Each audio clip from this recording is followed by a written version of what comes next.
up, everybody? Keith, aka Gator Guy 231. It is actually Monday night. I'm not waking up crack ass early to record a video per usual, but this is for Tuesday's semifinal between PSG and RB Leipzig. Couldn't be more excited for the semifinal. I'll just say this about last week's game. If that could not make you a soccer/football fan, then no other games will. It was unbelievable action, culminating with the massive upset of Lyon taking down City. And honestly, deservingly so going through. They played an awesome tactical game, playing on the counter attack. And, it's kind of something that we talked about that they could do. I think I even said Moussa Dembele was a great play until he didn't start. Still scored 2 goals. But that said, we're looking forward to these 2 matches. I don't necessarily know that they're going to be the closest games ever. But one thing that we've learned in Champions League is expect the unexpected. So, let's kind of just dive into it and talk about some of the top plays. We have $60,000 prize pool, which is really solid for soccer. So let's fill it up and continue to have it grow. Hopefully we get 100,000 plus Champions League final. Quick reminder, if this is your first time watching, bottom right of the screen is the subscribe button. Please, please, please hit it and give us a like if you enjoy the content. Continue to crank out so much free content we got on this FSI channel.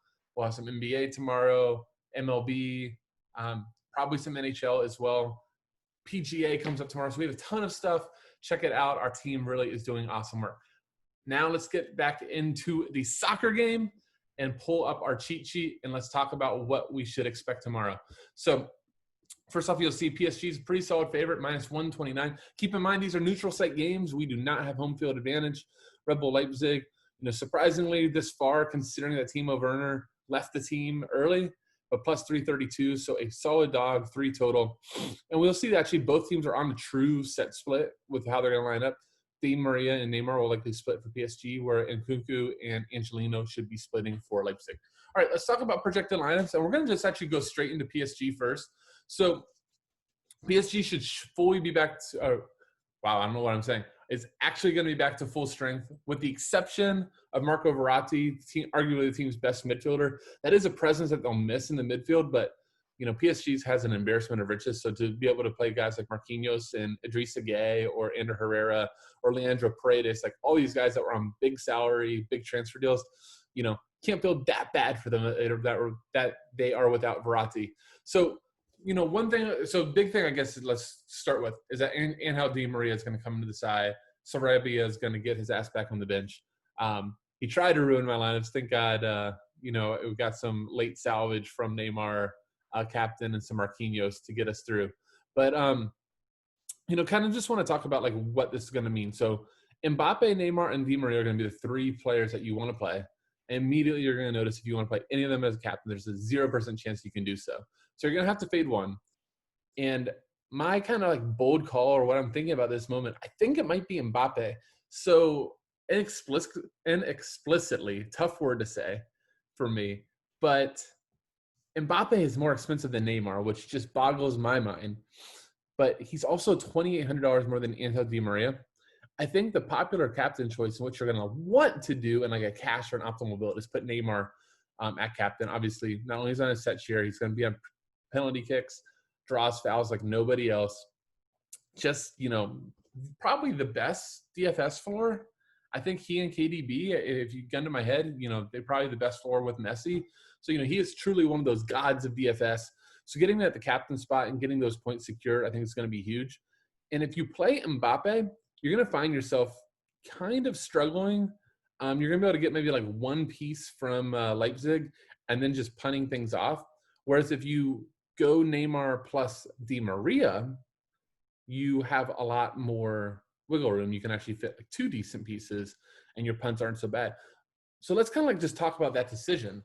Mbappe, obviously one of the best young players in the world, one of the best strikers in the world. He's going to have incredible goal odds, all those good things. But Di Maria is a high volume shooter, crosses the ball tons, gets a share of sets. And honestly, coming off of, sitting out a full game and the long break, very good chance that he plays 90, unless there's a tactical reason that they think that they're either chasing the game, that Sarabia would be better off. I don't see a reason that we should be scared of a sub on him either. So if we got Angel Di Maria for 85 to 90 minutes versus Mbappe, who still is technically struggling with injury. Maybe he could be an early sub. Maybe Di Maria actually is the better optimal play. And I kind of think that's the route I'm going personally. Could change by lock, right? Could change by lock. If you want to actually know my thoughts on that, you probably have to subscribe to our premium chat. But I think at this moment, as I've been building some holders, I do think that there's a strong case to be made for taking the floor of Di Maria, so taking your set share, taking the crosses, the wide play. Even understand like this, he's actually up here. He's going to be wide, playing more of like a winger. Icardi playing more in the center, Mbappe getting left wing, and really Neymar just going wherever he wants in the middle of the pitch. That's kind of how PSG plays when those four are on the pitch. So I think that Di Maria probably has close to a double-digit floor, where if you think Mbappe, probably with his shots, assist, and all the stuff he does, probably has about a similar floor, more upside. But, in this kind of business and when we're playing cash games or optimal building, we're building for floors, not so much like goals. So I do think that there's a strong case to be made for Di Maria. Probably going to be in the minority. I think a lot of people are just going to go in and lock Neymar and Mbappe, and I cannot blame them, especially if something comes up and you can build it, like go for it. Just kind of where I'm at right now. That's what I'm thinking. All right, rest of PSG. Icardi is going to be an elite GPP play. Mbappe and Neymar are going to soak up so much ownership that people are not going to have the salary to fit Icardi. Actually, maybe they will. He's only 7,600. I thought he was more expensive. So I still don't know if he's going to be that owned. I think he's an elite GPP play. Maybe you want to be really contrarian. You can play Matt's like a captain. And if PSG scores 2 goals and he just happens to score both or scores 1, Yahtzee, you're in good shape. Don't think he's a cash play even at 7,600. He's going to need a goal to pay off. But, 7,600, I actually missed that because he's never a guy that I'm looking to play for in cash. That is a really solid tag on him. The one thing I'll just mention on this formation, I think Idrissa Gueye could easily end up being Leandro Paredes. He made a huge difference when he came into the game versus Atalanta. Had a couple of huge passes and just kind of a bulldog in there. Idrissa Gueye, I believe, also I saw something, he maybe picked up a knock. Let's see. DraftKings has a queue up by him. If my internet will work. As she says, doubtful for muscle injury. So I trust my guys at RotoWire. So this could very easily be Leandro Paredes or Ander Herrera. Paredes is a little too expensive to fit in a lot of builds. He is at 4,800. I guess he's okay, but much rather see if it's Herrera at like 3,600. That could fit builds and probably would allow you to do the Mbappe. Bernat, Kehrer, I think Thilo Kehrer is actually a very solid play at 4,200. He should probably pick up some pretty good steam in cash just because the price for a fullback on a favored 4,200 is a good play. Bernat, a lot harder for me to swallow at 6,200, like 1,400 more, you get Icardi's upside. I'd rather go there. And then, you have your center backs are fine for punts. All right, let's go on to the Leipzig side. So, in Kunku, actually, I'll say this. First off, it was actually very interesting tactically what they did versus Atalanta. So they've played wing backs for the longest time.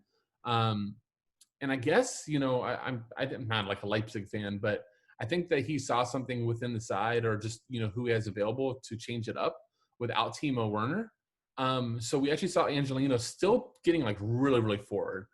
They did win the possession battle with Madrid, but he was still bombing forward like a wingback.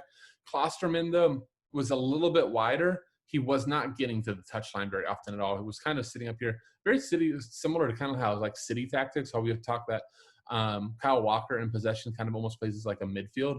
That's what Klosterman was doing too. But if he's out here, he still has, even though he's been playing a ton of center back, he is still played fullback plenty of times, even for Germany. So I think he's fine. I would just be concerned that, he might see a lot of Neymar and Mbappe over here. So it could be a yellow card waiting to happen.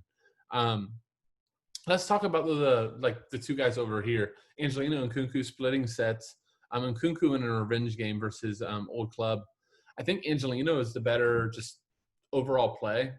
Has less sub risk, and then just his open play value is just a little bit more.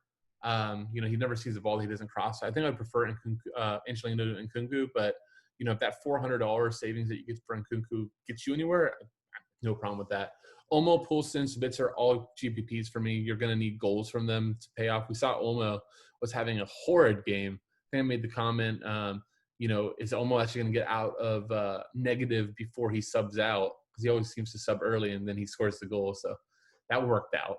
But, he's really going to need to get on the score sheet or an assist to produce at his price. The rest of Leipzig, I just don't think you're playing much. I really do think that without Werner, they're going to be in a little bit of a struggle here, just overall quality.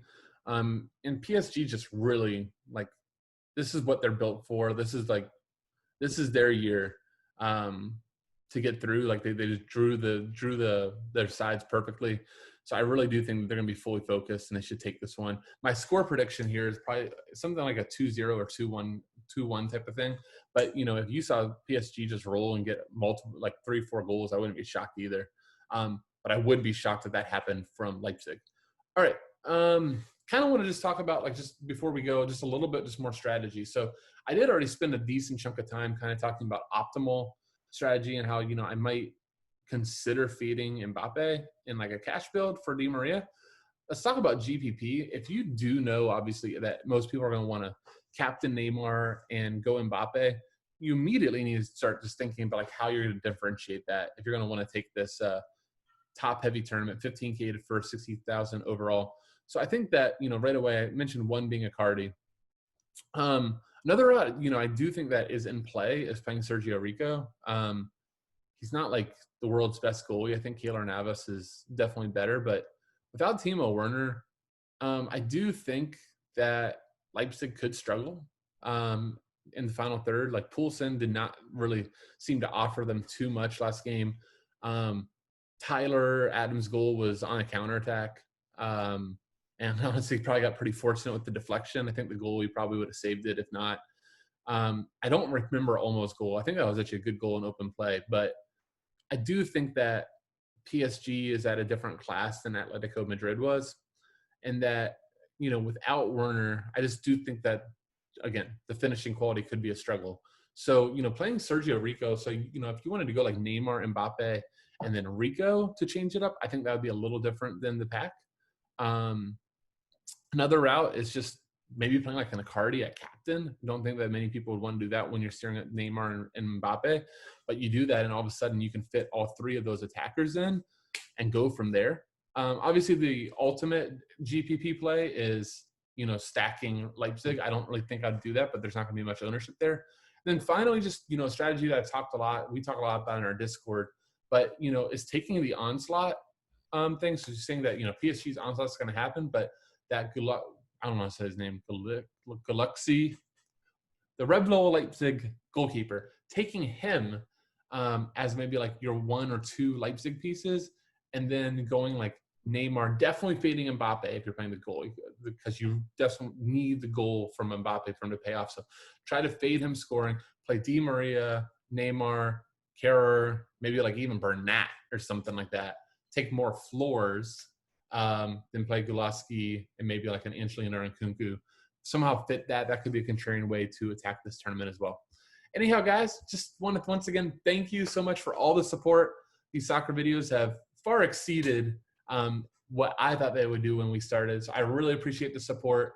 Hope that you are enjoying it. Always drop a comment if you have any ideas for me. I'm very, very open to trying to drop new things or talk about different things that will help you succeed in your DFS game. So once again, Keith, aka Gator Guy 231, good luck tomorrow, today, whatever the hell day you're watching this. Good luck with PSG versus Red Bull Leipzig. See you.